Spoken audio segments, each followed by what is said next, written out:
Hello everyone, আশা করি আপনারা সবাই ভালো আছেন।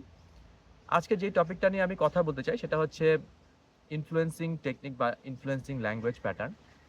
তো ইনফ্লুয়েন্সিং টেকনিক বা ইনফ্লুয়েন্সিং ল্যাঙ্গুয়েজ প্যাটার্ন একজন সেলসম্যানের জন্য খুবই গুরুত্বপূর্ণ। কেননা তাকে প্রতিনিয়তই প্রসপেক্ট বা লিডের কাছ থেকে অথবা কাস্টমারদের কাছ থেকে চ্যালেঞ্জ ফেস করতে হয় এবং সেই চ্যালেঞ্জকে অতিক্রম করার বা চ্যালেঞ্জকে জয় করার একটা বড় হাতিয়ার হচ্ছে ইনফ্লুয়েন্সিং টেকনিক বা ইনফ্লুয়েন্সিং ল্যাঙ্গুয়েজ প্যাটার্ন। এখন ইনফ্লুয়েন্সিং টেকনিক অথবা ইনফ্লুয়েন্সিং ল্যাঙ্গুয়েজ প্যাটার্ন অনেক আছে, তবে আজকের ভিডিওতে আমি ৫টি প্যাটার্ন তুলে ধরবো এবং আশা করি এটা যদি আপনি প্র্যাকটিস করতে পারেন আপনার অনেক কাজে লাগবে। তো প্রথম যেই ইনফ্লুয়েন্সিং ল্যাঙ্গুয়েজ প্যাটার্নটা নিয়ে আমি কথা বলতে চাই সেটা হচ্ছে ইনফ্লুয়েন্সিং উইথ সোশ্যাল প্রুফ। ঠিক আছে? তো এখন ঘটনা হচ্ছে যে আপনি যদি কোনো প্রোডাক্ট বা সার্ভিস কিনেন তখন আপনি আসলে কি করেন? যদি আপনার পরিচিত কেউ সেটা কিনে থাকে তাহলে তার কাছ থেকে আপনি তার ওপিনিয়ন জানতে চান। অথবা যদি সেরকম কেউ না থাকে আপনি অনেক সময় গুগলে গিয়ে তার রিভিউ দেখেন যে কয়জন ইউজার জেনুইন রিভিউ দিয়েছে। অথবা ফেসবুক বা অন্য কোনো সোশ্যাল মিডিয়ায় এই প্রোডাক্টের পক্ষে কিরকম ওপিনিয়ন আছে। তো এই প্রত্যেকটা জিনিস হচ্ছে সোশ্যাল প্রুফ, হ্যাঁ? তো আমরা যখন কোনো প্রোডাক্ট বা সার্ভিস কিনি বা যেকোনো পারচেজ ডিসিশন নেই, সোশ্যাল প্রুফ যত বেশি থাকে আমাদের ডিসিশনটা তত বেশি সুবিধা হয় নিতে, ফেভারেবল হয়। তো ইনফ্লুয়েন্সিং এ যখন আপনি সোশ্যাল প্রুফ ব্যবহার করবেন এটা মূলত কাজে লাগবে তখনই যখন আপনি ফার্স্ট টাইম আপনার প্রোডাক্ট বা সার্ভিসকে ইন্ট্রোডিউস করছেন এবং আপনার যে প্রসপেক্ট বা লিড আছে তারা হয়তো আপনার সম্বন্ধে জানে না অথবা খুবই কম জানে। অথবা আপনি একজন নিউ মার্কেট এন্ট্রান্স, আগে আপনার মার্কেটে কোনো পরিচিতি নেই, আপনি মার্কেটে পরিচিতি অর্জন করতে চাচ্ছেন।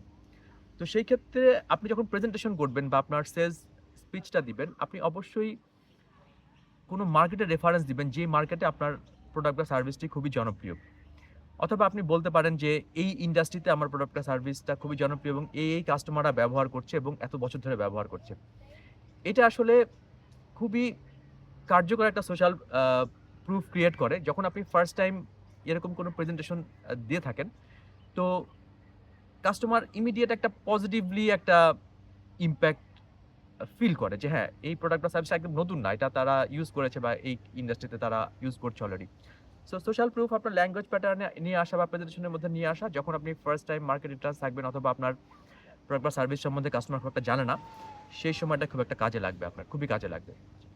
সেকেন্ড যেই ইনফ্লুয়েন্সিং প্যাটার্নটা নিয়ে বলতে চাই সেটা হচ্ছে ইনফ্লুয়েন্সিং আপওয়ার্ডস। যদিও এটা আপওয়ার্ডস বলছি কিন্তু আমি এটা ইউজ করি সব কাস্টমারের জন্য। আপনি আপনার সুবিধা মতো ব্যবহার করুন। এটা হচ্ছে যখন আপনি স্পেশালি হায়ার লেভেল ম্যানেজমেন্টকে প্রেজেন্ট করবেন, সি লেভেল ম্যানেজমেন্টকে প্রেজেন্ট করবেন বা ম্যানেজিং ডিরেক্টর বা বড় কোনো ডিসিশন মেকারকে প্রেজেন্ট করবেন। আপনি অবশ্যই you ask for their permission. এটা মনে হতে পারে যে আমি কাউন্টার ইনটুইটিভ কথা বলছি। কিন্তু এই যখন আপনি তাদেরকে পারমিশন আস্ক করবেন, তখন এটা আপনার সম্বন্ধে একটা ফেভারেবল এনভায়রনমেন্ট ক্রিয়েট করবে ইমিডিয়েটলি। অফকোর্স আপনি তাকে রেসপেক্ট করেন, কোনো সমস্যা নেই তাতে। কিন্তু অনেক সময় আমরা যেটা করি যে আমরা আমাদের বক্তব্য শুরু করে দেই তাদের বক্তব্য শেষ হওয়ার পরপরই। আমি একটু এক্সাম্পল দিয়ে বলি। ধরেন আমি যখন এটা আমি যেকোনো লেভেলেই ব্যবহার করি, শুধু আপওয়ার্ড ব্যবহার করি তা না। যখন আমার প্রশ্ন উত্তর শেষ হয়ে যায় আমার প্রসপেক্ট বা লিডের সাথে, তখন আমি বলি যে, "নাও I would like to add few points from my perspective or my solution perspective. Can I please start?" So এই যে আমি পারমিশন চাইলাম, আমি কিছুটা অথরিটি ট্রান্সফার করলাম তাদের কাছে। তো তারা এই ব্যাপারটাতে বেশ আ স্ট্রং একটা পজিটিভ মেন্টালিটি ক্রিয়েট করে, পজিটিভ একটা অ্যাটিটিউড ক্রিয়েট করে প্রেজেন্টেশনের মধ্যে। সো আপনি স্পেশালি যখন আপনি হাই লেভেল ম্যানেজমেন্টকে প্রেজেন্ট করবেন, অবশ্যই before start your points you ask for permission it's very important. Third যে পয়েন্টটা নিয়ে কথা বলতে চাই সেটা হচ্ছে একটু এক্সপ্লেইন করতে হবে আমাকে, ইনফ্লুয়েন্সিং উইথ ইমোশনাল ইন্টেলিজেন্স। এটা আসলে খুব জটিল না, কিন্তু আপনাকে একটু এমপ্যাথেটিক হতে হবে এবং এই এমপ্যাথির গুরুত্ব আমি আগেও বলেছি আপনাদেরকে বিভিন্ন সময়। তো কাস্টমার ধরেন আপনাকে যখন কোনো আ কনসার্ন প্রকাশ করবে যে তাদের একটা ভীতি আছে অথবা তাদের কোনো ডিসকমফোর্ট আছে আপনার সলিউশন বা প্রোডাক্ট নিয়ে, তখন সরাসরি আপনি সেটাকে কাউন্টার না করে আগে সেটা অ্যাকনলেজ করবেন। এটা হচ্ছে আ ইনফ্লুয়েন্সিং এর ইমোশনাল ইন্টেলিজেন্স এর বেস্ট ব্যবহার। আমি একটা এক্সাম্পল দেই। ধরেন আপনি একটা ক্লাউড সলিউশন সেল করেন, যে ক্লাউড সলিউশনটা এমন একটা কোম্পানিকে আপনি অফার করছেন, যে কোম্পানি সবসময় ট্র্যাডিশনাল ফাইলিং মেথডে কাজ করত। তারা হয়তো কাগজে কলমে কাজ করতো, কাগজে কলমে ফাইল স্টোর করে রাখতো। এখন যেহেতু আপনি ক্লাউডের একটা নতুন টেকনোলজি আনছেন, তো যারা সবসময় এই ফাইলপত্র নিয়ে কাগজ কলমে কাজ করতে আগ্রহী, তারা হয়তোবা একটু ডিসকমফোর্ট ফিল করবে। ফার্স্ট মিটিং আপনি ফিল করবেন যে মানে সবাই একটু খুশি না। স্বাভাবিক, ধরেন অনেকদিন একটা জিনিসটা যদি মানুষ কাজ করে, সো চেঞ্জটা আনতে মানুষ পছন্দ করে না। তখন সবচেয়ে ভালো হবে আপনি যদি সরাসরি না বলেন যে ক্লাউড আসলে তোমার এটা সুবিধা হবে, তুমি ফাইল গুছিয়ে রাখতে পারবে, তোমার ফাইল লস্ট হওয়ার সম্ভাবনা কমে যাবে, তুমি ফাইল যেকোনোখান থেকে অ্যাক্সেস করতে পারবে। ফার্স্ট যদি আপনি এভাবে ওপেনিংটা দেন যে আমি আ বিশ্বাস করছি যে তোমার এই ক্লাউড সলিউশনে যেতে কিছুটা ডিসকমফোর্ট আছে, যেটা খুবই স্বাভাবিক। এই যে আপনি অ্যাকনলেজ করেন যে হ্যাঁ, ওর যে ডিসকমফোর্ট আছে এটা খুবই স্বাভাবিক আসলে। আ I truly acknowledge that you are finding a little bit hard to move to this solution because this is a new solution for you. আমি যদি আপনার জায়গায় হতাম, আমিও সেই ডিসকমফোর্টটা ফিল করতাম। এটা খুবই নরমাল। এই যে আপনি কথাটা বলে তার ডিসকমফোর্টটাকে অ্যাকনলেজ করলেন, এতে করে একটা ফেভারেবল এনভায়রনমেন্ট ক্রিয়েট হয়ে যাবে এবং আপনি বেশি ইনফ্লুয়েন্স করতে পারবেন। এবং তারপরে আপনাকে করতে হবে যে এই কষ্টটুকু পার হয়ে যদি তারা ক্লাউড সলিউশনে যায়, তার কি বেনিফিট হবে এটা বোঝানোর জন্য।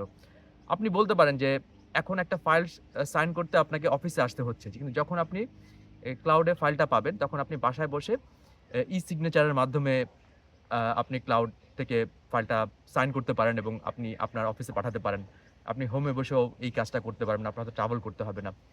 বা আপনি তো জ্যামে পড়ে আছেন, আপনার একটা সময় নেই অফিসে এসে ফাইল সাইন করার। আপনি যদি ই-সিগনেচার এবং ক্লাউড ইউজ করেন, হয়তো আপনি এই সুবিধাটা পাবেন। সো আগে এই ডিসকমফোর্টটাকে অ্যাকনলেজ করে তারপরে তাকে বেনিফিটটা বলা। এতে করে একটা চমৎকার ফেভারেবল এনভায়রনমেন্ট ক্রিয়েট হবে এবং তারা খুবই খুশি হয়ে ব্যাপারটাকে অ্যাকনলেজ করবে। এটাই হিউম্যান বিং এর নরমাল নেচার। আ লাস্ট সেকেন্ড লাস্ট সরি, আরেকটা পয়েন্ট, সেটা হচ্ছে আমরা প্রায় কাস্টমারের থেকে আনরিয়ালিস্টিক ডিমান্ড পাই। সো আনরিয়ালিস্টিক ডিমান্ড যখন পাবেন, সবসময় এটা আপনি ইনফ্লুয়েন্স করতে পারবেন না। তারপরেও কিছুটা কিভাবে মিটিগেট করবেন আপনি ইনফ্লুয়েন্সিং স্কিল ইউজ করে। আপনার কাস্টমার হয়তো আপনাকে বলছে যে একটা ডিসকাউন্ট চাচ্ছে, সেই ডিসকাউন্ট আসলে দেওয়া আপনার জন্য ইম্পসিবল। এটা আমরা তো প্রায় ফেস করি, তাই না? তো আপনি বলতে পারেন যে আমি তোমাকে এই ডিসকাউন্টটা দিতে পারি। তোমার কমার্শিয়াল স্ট্রেইন আছে আমি বুঝতে পারছি। বাট আমি যদি ডিসকাউন্টটা দেই, তাহলে আমাকে এই ফিচার কম দিতে হবে।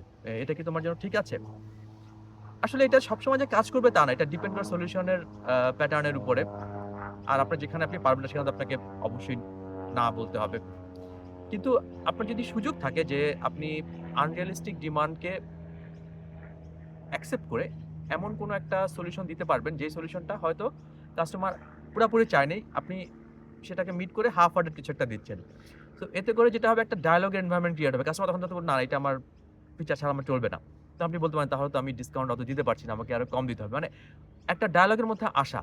আনরিয়ালিস্টিক ডিমান্ডকে সরাসরি না বলে উড়িয়ে দিয়ে একটা ডায়ালগের মধ্যে নিয়ে আসা এবং সেখান থেকে সলিউশনটা বের করা।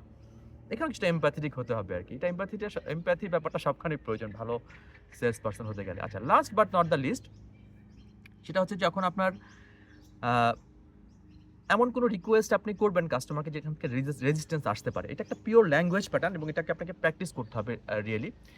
সেটা হচ্ছে আপনার কাস্টমার, ধরেন আপনি একটা মিটিং শিফট করতে যাচ্ছেন, আপনার অন্য কোনো আর্জেন্সি আছে বা আরেকটা প্রায়োরিটি আসছে, কিন্তু আপনি কাস্টমারকে সেভাবে বলতে চাচ্ছেন না। এটা আমাদের প্রায়ই আসতে পারে সিচুয়েশন। তো এখানে আপনাকে ১ম এ নেগেটিভ দিয়ে ল্যাঙ্গুয়েজটা প্রেজেন্ট করতে হবে এবং তারপর সেখান থেকে পজিটিভটা বের করে নিতে হবে। আমি একটু উদাহরণ দিয়ে বলি, তাহলে সহজ হবে। একটু কমপ্লেক্স হয়ে যাচ্ছে আমি জানি। যে ধরেন আমি মিটিংটা রিশিডিউল করব। Will it be very unreasonable for you if I change the meeting from this that to that date? এই যে আমি ১ম এ বললাম যে এটা কি তোমার জন্য খুব আনরিজনেবল হবে যদি আমি মিটিং ডেটটা চেঞ্জ করি? আমি আগে নেগেটিভটা প্রেজেন্ট করছি তাকে, নেগেটিভ ওয়ার্ডটা দিচ্ছি। তোমার কি খুব অসুবিধা হবে যদি আমি মিটিংটা ১০ তারিখ থেকে ১৩ তারিখে শিফট করি? তো যখন এই ধরনের কথা আপনি বললেন, তখন রিকোয়েস্ট টোনটা না অটোমেটিক চলে আসে। তখন মোস্ট অফ দ্যা টাইম যেটা, না, না অসুবিধা হবে না, কোনো সমস্যা নাই। ৩ দিন পিছানো যেতে পারে। এটা হচ্ছে হিউম্যান বিং এর নেচার। আপনি যখন ফার্স্ট এ এই নেগেটিভটা প্রেজেন্ট করে তার থেকে একটা রেসপন্স চাবেন, তখন সে ইউজুয়ালি বলবে, না, না আমার কোনো সমস্যা নেই বা আমার এটা হবে না। এটা একটা ল্যাঙ্গুয়েজ প্যাটার্ন, এটাকে আপনার প্র্যাকটিস করতে হবে এবং সিচুয়েশন অনুযায়ী ব্যবহার করতে হবে। বাট এটা বেশ কাজ করে, এটাকে আমি দেখেছি। তো ঠিক আছে, কুইক একটা রিক্যাপ করি। ১ম এ হচ্ছে সোশ্যাল প্রুফ ইউজ করে ইনফ্লুয়েন্স করা। তারপর হচ্ছে ইনফ্লুয়েন্স আপওয়ার্ড করতে হলে যে পারমিশন চেয়ে কোনো কিছু বক্তব্য শুরু করা। তারপর হচ্ছে ইমোশনাল ইন্টেলিজেন্স ব্যবহার করা। আপনার ইনফ্লুয়েন্সিং করার জন্য। তারপর হচ্ছে আপনি যদি আনরিয়ালিস্টিক ডিমান্ড পান সেটাকে অ্যাকসেপ্ট করে তারপর ডিফিউজ করা। যদি আপনার হাতে বয়ে থাকে, না থাকলে তো কিছু করার নেই। আর ফাইনালি হচ্ছে যদি আপনার কোনো রিকোয়েস্ট করতে হয় যেটা আপনার রেজিস্ট্যান্স ফেস করবে, যেটা কাস্টমার না, প্রসপেক্ট নাও রাজি হতে পারে। তো সেখানে আপনি আগে নেগেটিভ ল্যাঙ্গুয়েজ প্যাটার্ন দিয়ে সেটাকে পজিটিভ আপনার ফেভারে নিয়ে আসা। তো আশা করি আপনার এই টিপসগুলো কাজে লাগবে। আমি টিপসগুলো গুছিয়ে কিন্তু আবার ডেসক্রিপশনে দিয়েছি। আপনি কপি করে রাখতে পারেন so that you can use it later. তো থ্যাংক ইউ ভেরি মাচ। আবার নতুন কোনো ভিডিও দেখা হবে এবং হোপফুলি সবাই ভালো থাকবেন। চিয়ার্স।